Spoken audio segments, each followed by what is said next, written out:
আজকে আমি বানাবো সর্ষে পাবদা। এই জন্য পাবদা মাছগুলো ভেজে নিচ্ছি। পাবদা মাছগুলো দূর থেকে ভাজছি, কারণ এগুলো খুব ফাটে। তোমরা কিন্তু সাবধানে পাবদা মাছগুলো ভাজবে।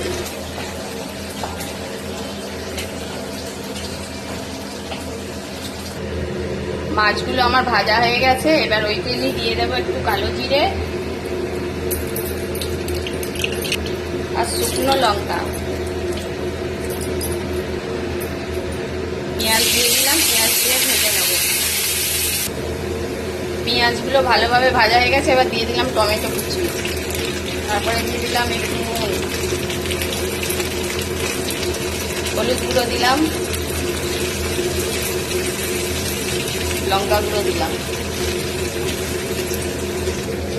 এর মধ্যে বেটে নিয়েছি কাঁচা লঙ্কা, সাদা সর্ষে, কালো সর্ষে, পোস্ত। এবার এটা দিয়ে দেবো।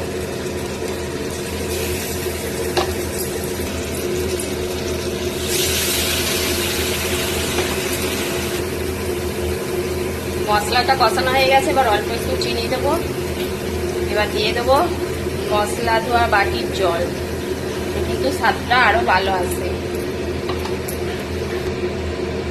জল ভালোভাবে ফুটে গেছে। এবার পাবদা মাছগুলো দিয়ে দিলাম।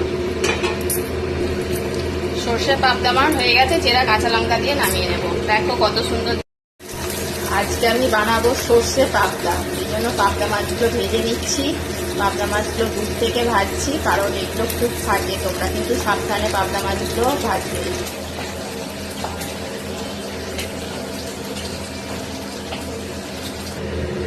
মাছগুলো আমার ভাজা হয়ে গেছে। এবার ওই তেলেই দিয়ে দেবো একটু কালো জিরে আর শুকনো লঙ্কা।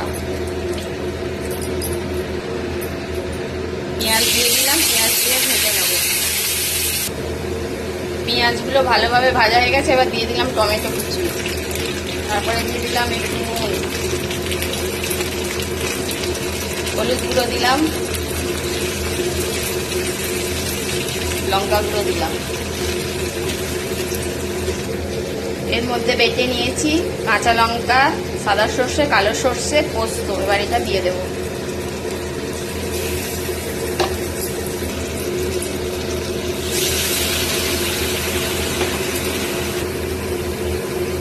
মশলাটা কষানো হয়ে গেছে। এবার অল্প একটু চিনি দেবো।